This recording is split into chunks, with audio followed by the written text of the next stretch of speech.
Buenas tardes, querida comunidad. Nos acercamos a la palabra de Dios para rezar juntos. Vamos a compartir un pasaje del capítulo 18 del Evangelio según San Mateo. Jesús dijo a sus discípulos: ¿qué les parece? Si un hombre tiene 100 ovejas y una de ellas se pierde, ¿no deja las 99 restantes en la montaña para ir a buscar la que se extravió?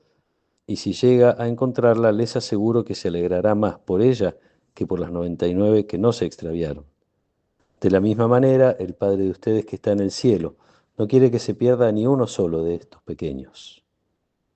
Palabra del Señor.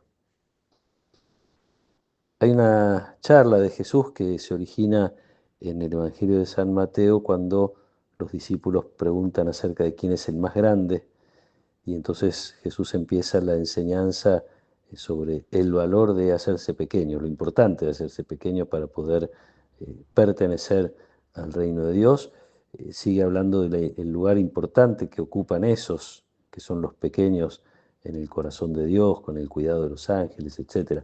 Sigue esta parábola que, a la que ya estamos seguramente acostumbrados, pero que sigue siendo, si uno se detiene un poco desafiante, en el sentido de que es poco probable que un pastor, digo sin conocer mucho la vida de los pastores, pero la impresión, primero que se dé cuenta que falta una oveja, teniendo 100, es probable que no se haya dado cuenta. ¿Cómo? Bueno, se da cuenta que falta.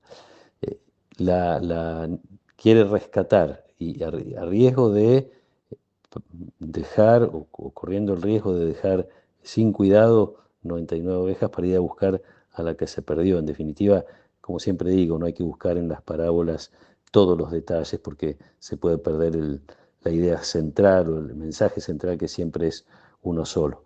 Este pastor, y Jesús está hablando de la misericordia de Dios, y está hablando de la misericordia de Dios dirigida de un modo particular al que más la necesita, al pequeño.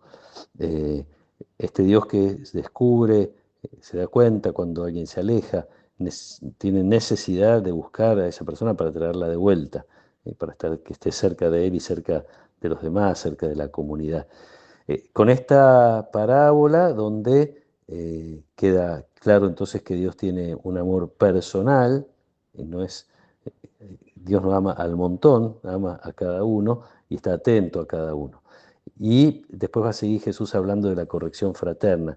¿Por qué hago este comentario? Porque aparentemente tanto la oveja que se pierde, que está descarriada, digamos, como el, el que comete un pecado dentro de la comunidad, a quien hay que corregir, son los pequeños, pero son los pequeños porque son los pecadores. Y esto, eh, como digo, estamos acostumbrados a lo mejor a escucharlo o a tenerlo presente, pero en tiempos de Jesús, que escuchen a un maestro decir que Dios tiene predilección por el pecador, debe haber sonado muy raro, muy extraño y muy lejano a lo que la gente habitualmente escuchaba de sus maestros, de los doctores de la ley, de los escribas, de los fariseos, etc.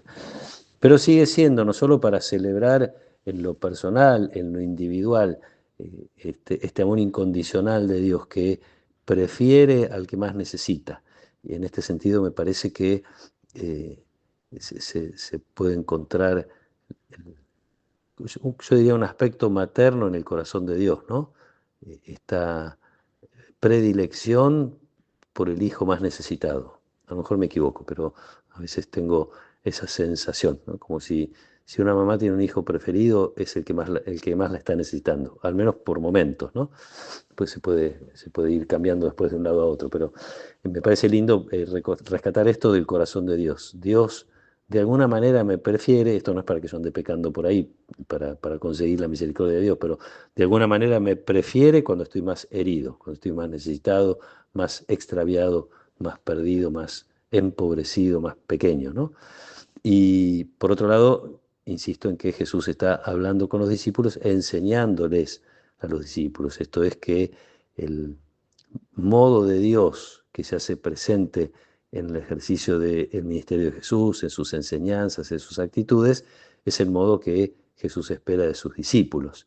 Esto de estar atentos al que se aparta, no sin esfuerzo y sin renuncia, porque el pastor hubiera podido quedarse sentado y esperar que vuelva, o rezar para que vuelva. A lo mejor exagero un poco, pero es levantarse y es ir a buscar, es hacer el esfuerzo de acercar al que se apartó, en vez de, como solemos hacer a veces más espontáneamente, y sobre todo cuando se trata de el pecado, hacemos juicios, ¿no? Ir a corregir al que se equivoca es el mejor camino, ir a buscar al que se pierde es el mejor camino y nos aparta de esta tentación que podemos tener de juzgar o de sentirnos superiores a quien comete un error que a nosotros nos parece más grave que los que cometemos nosotros. En definitiva, se trata de pedirle a Dios tener un corazón misericordioso como el de Él, que esté atento a las necesidades de los demás, especialmente aquel que está más necesitado y está más apartado de la misericordia de Dios, sentirnos, yo diría, entre comillas, obligados a que vean en nosotros esa misericordia y ese amor del Padre. Que nos acompañe la protección y la bendición de Dios Todopoderoso, del Padre y del Hijo y del Espíritu Santo.